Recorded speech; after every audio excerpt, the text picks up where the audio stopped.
My curse is that I know a lot about something I'm not interested in anymore. And I know everyone wants me to keep talking about wrestling. Obviously, we've branched off and we're going to do some more things. In fact, this last episode of the podcast, we had Brian Coppola on. We talked about videography and video games and movies and other things. A little bit of wrestling, of course.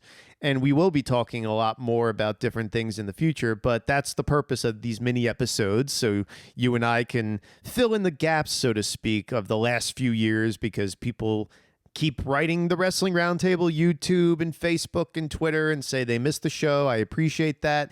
This is not the Roundtable, as I stated on the first episode, but there will be some elements, and that element, of course, is you and I talking about wrestling and a lot of the things that we haven't covered in the last few years because Roman Reigns wasn't around when we ended the Roundtable. A lot of major things have happened, and one of the big ones is the streak ending. And that's going to basically start this mini episode. This coming Monday will be the first movie-themed episode of A Few Words, my new podcast that actually it's 2 months in now, 10 episodes already, and we're going to start covering movies. As you know, I'm a big film fanatic, lots of different movies that I'm into, so hope to cover that and many other topics going forward, not just pro wrestling, but the first movie is going to be Big Trouble in Little China. I could have done Citizen Kane, Gone with the Wind, Metropolis. I could have done a lot of things, The Godfather, but we went with Big Trouble in Little China, which just passed the 30th anniversary, and I know you're a fan of that movie too, Lawrence. That movie's 30 years old? Yep, this past July. I remember watching that movie when the guy explodes, that guy that reminds me of Raiden exploded as a kid. That always just scared me, and what scared me more was, spoilers, what scared me more is the monster at the end in the truck. That always, for whatever reason, scared me. But I love that movie. I love Kurt Russell, and I look forward to hearing it. And you know what, Eric? And all the listeners, please make sure to subscribe to this podcast. If you watch it on YouTube, watch the whole video, watch all the other videos. I know you hear this all the time, listeners, from all these different podcasts and YouTubers, but you've got to support. You have to support. You have to make an effort. Listen, like, subscribe, comment, like it on iTunes, because that's the lifeblood of a thing like this. We need you guys. And spread the word. Post on Facebook, post on Instagram, post on Twitter, MySpace, whatever you have, whatever you're using. Please support and spread the word. All right. Thanks for that, Lawrence. And we'll talk about your YouTube a little later. Your YouTube a little later on. Your tube. I think about your tube all the time. Now, we'll talk about your YouTube later on. But the mini episode this week, like I mentioned, is going to be about basically what WWE's been doing the last few years. We're going to have to trace back to 2014. And I want everybody to keep in mind that this is the company that you support. We always ask you to support the podcast, but you keep turning in every Monday night, every WrestleMania, every tweet and Facebook post, whatever. This is the company that you keep supporting. Keep that in mind as we talk about what they've done with these key players the last few years. You have to go back to the Royal Rumble 2014. We watched this one together, and that was an evening where I can confidently say you can trace where we're at right now with Roman Reigns and Brock Lesnar, to a lesser extent, right from that event. And it starts with another important character in the story, which is Daniel Bryan. And we have to backtrack a little bit with Daniel Bryan to before the Rumble, because this is a guy, and again, when I talk about the fans over the years from the Wrestling Roundtable carrying over into here, there was someone whose username is UFC Glove on SoundCloud who let us know that he's so happy to hear us again. We were part of his freshman year in college, and he misses the show very much. And he's not the only one to say that we were the ones that turned him on to a specific wrestler. In this case, Daniel Bryan. Now, obviously, I worked with Bryan Danielson, as he was called in Ring of Honor, did a documentary a few years ago. We had a lot of good times together on the road and whatnot. So I knew Bryan, I wouldn't say like we're friends, but on a friendly level. And even if he wasn't a quality human being, which he is, he's still, as I always say, the best wrestler of his generation. He was an amazing performer. And this idea that an ECW level or an ROH level wrestler doesn't translate to the main stage, I always thought was garbage. If you're a main eventer for any reason, anywhere, there's got to be a translation, I would think, if given the proper opportunity. And Bryan never particularly was. The whole purpose of that 18-second squash at WrestleMania was to get Sheamus over, but people like Daniel Bryan so much, they are just drawn to him that it got him more over out of sympathy, out of anger. And that's the same thing that carried over into that Wyatt garbage that they tried doing with him as they tried getting him away from the main event when he lost the title that he just won from beating John Cena clean, which was great. Randy Orton cashes in the Money in the Bank. I think this was 2013 SummerSlam.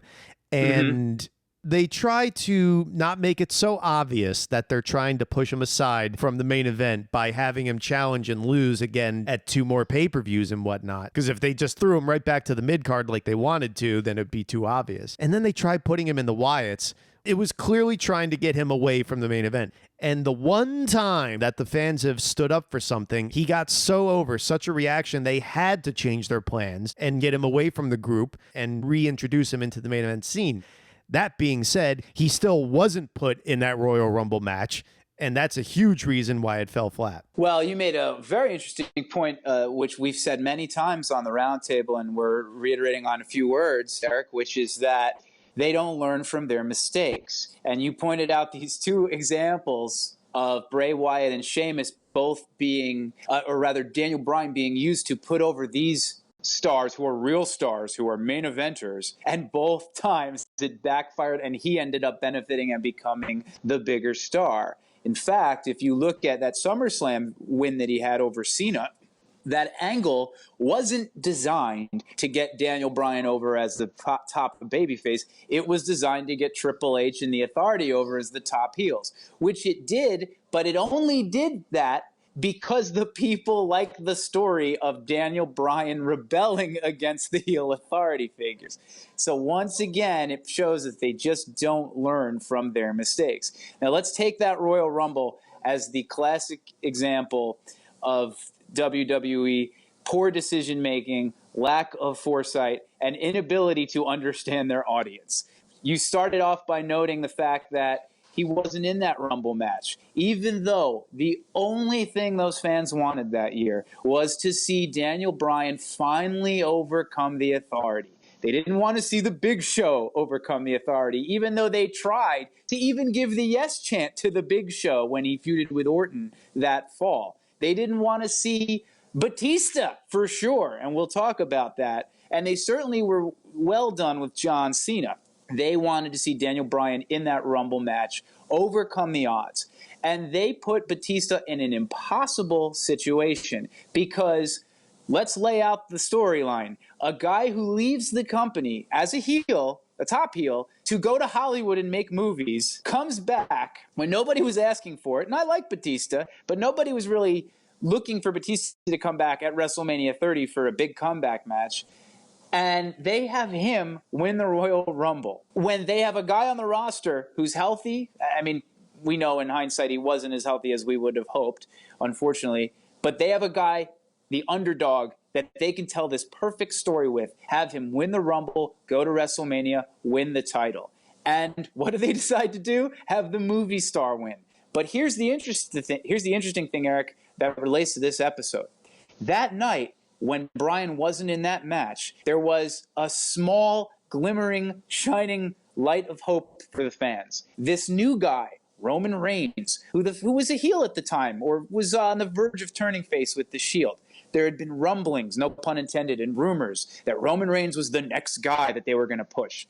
And when the fans realized that they didn't have their underdog, they were so angry they booed Rey Mysterio, the biggest underdog in the history of wrestling. Yeah, but Rey Mysterio got booed by that audience a lot over the years, and unfortunately for him, he was booked in the death spot. Despite all of this ill will, they were willing to accept Roman Reigns winning the Rumble and defeating Batista. And it wasn't even that it was Roman Reigns is, oh, well, it's better than Batista. It was, he was in the Shield, which people liked. And like you said, it was getting towards the end of that act where people were kind of ready for him to get the push. Fine. And I also think it was a matter of, we talked about in the last mini podcast that you and I did about the brand split and whatnot, that they have just not pushed a new fresh face in there for too long. And Batista to come back when they were clamoring for Daniel Bryan on top of it, it was like, no way, we're not accepting this anymore. And Roman Reigns was really over in that spot. He was over. That was the time to strike while the iron was hot. And boy, did they let it cool off. They did, but they course corrected leading up to that big WrestleMania, and Bryan wins the title. The fans get their happy ending, but unfortunately, again, Bryan got hurt and the belt was taken away. So the fans got what they wanted, but it wasn't like it went all the way. The fans felt gypped. They felt like their conquering hero had his moment briefly, but didn't really get the run that they wanted. Not at all. And before he got hurt, he was being programmed against Kane, which is the death spot. As soon as you're feuding with Kane, we know that we've got better things to do. And on top of it, even if he had made it all the way to the rumored SummerSlam match with Brock, and we're going to backtrack into Brock to integrate him into this story too, as it all intersects together, he was going to lose to Brock anyway, according to everyone's best guesses. If we follow this timeline, we're at WrestleMania and Bryan has the big moment. And simultaneously in the same evening, Brock Lesnar ends the streak, to everyone's shock and dismay. Now, another piece to note in this little symphony of destruction that WWE is composing. They put that match on right before Daniel Bryan has his big moment. They suck the air out of an entire stadium on several levels. One, Undertaker, the streak ending. Two, Brock being the one to do it. And then having really no follow-up. It's not like Undertaker left and said, I'm retiring, and you get this moment of some happiness and some closure. No, Brock wins, his music plays, everyone has that look that that guy had that they always show. And then we go right to the main event. I mean, I don't even remember if there was a buffer match that night. It doesn't even matter. You could have had a whole hour in between. That crowd was dead. They were in they shock. came up for Bryan, which I was scared about because it took the wind out of everyone's sails so much. And I don't need to see fans' reactions. The show's not about them. I want to see the wrestlers. We don't need to make fans the stars every damn camera cut. But Bryan got his big win, which is great, and he overcame a triple threat. Made Batista tap. He didn't beat the champion, but that doesn't matter in the way WWE books things, but whatever, continue. I had no vested interest in whether Undertaker retired from WrestleMania defeated or undefeated. It didn't matter to me, so long as I suppose they did it or used it in a way that would be useful.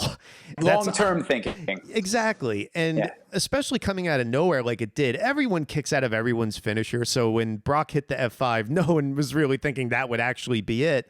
But you would think, all right, so the former UFC champ, he comes back. He's had wins and losses in his run the last couple years since he came back.